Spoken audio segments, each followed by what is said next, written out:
Se eu te perguntar qual é a cena mais marcante na história do cinema, o que vem na sua mente? Fazer listas é sempre um exercício interessante porque a gente acaba se deparando com várias possibilidades. E quando a gente está falando de qual é a melhor cena, quais são as cenas mais marcantes na história do cinema, a verdade é que a gente não consegue definir de forma irreversível. O que eu fiz aqui foi selecionar 5 cenas marcantes, existem várias e várias outras, mas algumas das quais eu mais me conectei, das quais eu mais gosto. E se vocês quiserem, esse tipo de vídeo aqui pode ter várias outras partes, vocês também podem deixar aqui nos comentários qual foi a cena que mais marcou, como eu perguntei pra vocês no começo do vídeo. Então, bora começar!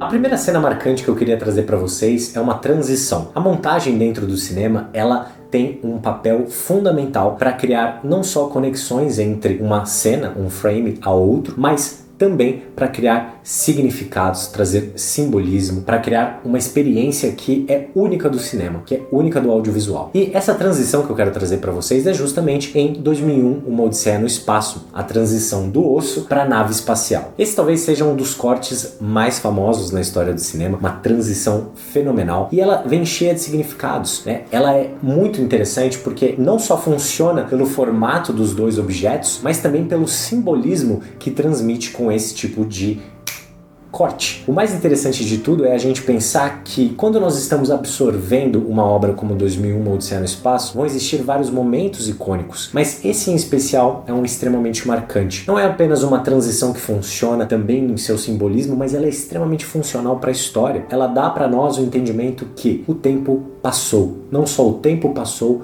como o ser humano, de certa forma, evoluiu. A arma também evoluiu com o ser humano e estamos agora no espaço. É um dos momentos mais marcantes na história do cinema. Eu particularmente considero essa uma das partes mais interessantes da carreira inteira do Stanley Kubrick, que é um gênio. A segunda cena que eu queria trazer para vocês é a cena de transformação em Vertigo. Vertigo é o filme dirigido pelo Alfred Hitchcock e talvez seja um com uma das temáticas mais bizarras, se é que isso pode ser dito, dentro da filmografia inteira do Alfred Hitchcock. Afinal de contas, esse é um diretor que sempre gostou de provocar e manipular a nossa experiência como público. O que eu gosto dessa cena em específico e de todas as discussões em volta dela é como ela mostra que o diretor estava falando sobre algo que não necessariamente ele gostaria de falar sobre, mas que ele acabou se despindo dentro da sua obra, que é um aspecto de necrofilia dentro daquela cena. Se vocês bem lembram de Vertigo, o nosso protagonista aqui, ele está tentando recriar a experiência de encontrar uma mulher que morreu. Então, ele não está se conectando ali com o ser humano na sua frente, mas sim com uma possível reencarnação ou até mesmo a própria necrofilia ali, né, com o cadáver daquela mulher.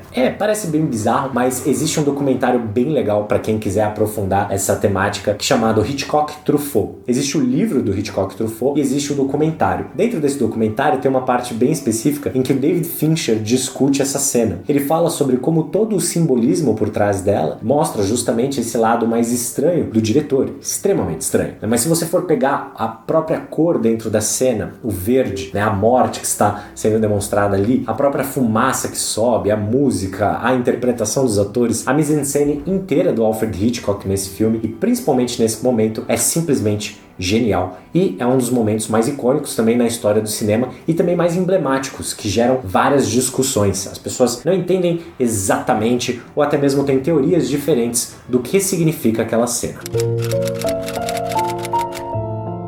A terceira cena icônica que eu quis trazer para vocês é justamente a cena em O Sétimo Selo, onde um cavaleiro está jogando xadrez com a morte. Ele está jogando a sua vida com a morte. Essa cena ela é icônica por diferentes motivos. Se na primeira nós estávamos falando sobre a técnica da montagem no filme, na segunda nós falamos sobre todo o simbolismo por trás da construção de uma cena, aqui nós falamos sobre a potência da construção visual e até mesmo teatral dentro do cinema. O Bergman foi um diretor de teatro e de cinema durante toda a sua carreira. E é muito difícil trazer para a cena, personificar a morte. É um grande desafio. A probabilidade de dar errado é muito maior do que de dar certo. Só que o Sétimo Selo conseguiu alcançar esse nível de uma forma até mesmo assustadora. Esse filme foi construído justamente porque o diretor queria enfrentar o seu medo com a morte e ele encontrou na arte uma forma um pouco mais potente e interessante de realizar isso, algo que ele continuou fazendo com seus outros filmes, onde revisitou vários dos seus medos, algumas questões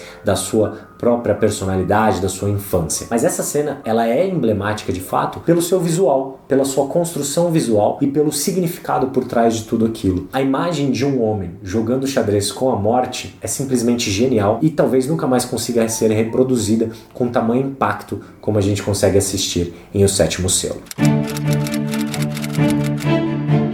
Indo em outra direção, a quarta cena que eu trouxe aqui pra vocês é justamente talvez um dos maiores plot twists bem novelescos da história de Hollywood, que é o Darth Vader dizendo: Luke, eu sou seu pai. Eu tava refletindo bastante sobre essa cena, eu vi várias e várias listas de cenas icônicas, né, várias matérias sobre isso, e essa do Darth Vader estava lá. E eu comecei a refletir que é justamente essa cena, é justamente esse elemento dentro da história de Star Wars que transforma a história como um todo em algo muito mais profundo, dá uma profundidade para aquela narrativa, porque antes nós não entendíamos muito bem quais eram as grandes motivações do Darth Vader, ou pelo menos não sabíamos qual era a sua história. Aí quando descobrimos que ele é o pai do Luke, tudo muda.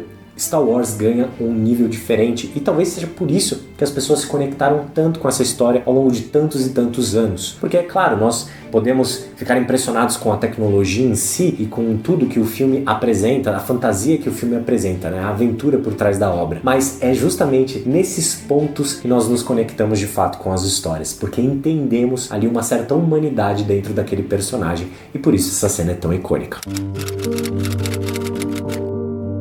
A última cena icônica que eu quero trazer pra vocês já devem imaginar, como eu falei no começo do vídeo, que eu ia falar de cenas que me marcaram profundamente, eu tinha que ter uma cena aqui do Martin Scorsese, e eu estou falando, é claro, da cena do Robert De Niro olhando pro espelho em Taxi Driver, falando Are You Talking to Me? Essa cena, ela já foi até reproduzida várias e várias vezes em comédias, mas ela tem um impacto genial, e eu gosto principalmente da história por trás dela. Além dela ser uma demonstração fantástica de interpretação, ela também evidencia, quando nós conhecemos o por trás das câmeras, uma das melhores qualidades do Martin Scorsese. Essa cena foi gravada quando o tempo deles dentro do set já estava acabando, ou seja, eles precisavam parar de gravar, porque dentro do cinema, o cinema é caro, então você não pode simplesmente sair gravando, você tem uma ordem para gravar, você tem tempo para gravar, porque senão o dinheiro acaba e o filme ainda não foi filmado por completo. E aqui nessa cena, o Martin Scorsese entendeu que o Robert De Niro ele ia chegar num grande resultado. E de fato, ele deu um pouco mais de tempo com ele ali. Ele inclusive trancou o produtor do filme para fora do set e continuou gravando ali com Robert De Niro. E aquela cena, ela é improvisada. Está no roteiro a fala, só que como Robert De Niro acabou conduzindo a cena, é algo que aconteceu justamente pelo improviso e pela genialidade dessa grande parceria do cinema. Mas deixem aqui nos comentários quais foram as grandes cenas icônicas do cinema, na sua opinião. Eu posso fazer muitos outros episódios aqui. É super legal falar sobre essas cenas, porque a gente entende que o que transforma uma cena em uma cena icônica não necessariamente são os mesmos elementos, mas como os realizadores utilizam várias características do cinema para alcançar resultados geniais e às vezes até mesmo eles nem sabiam que estavam criando uma cena icônica.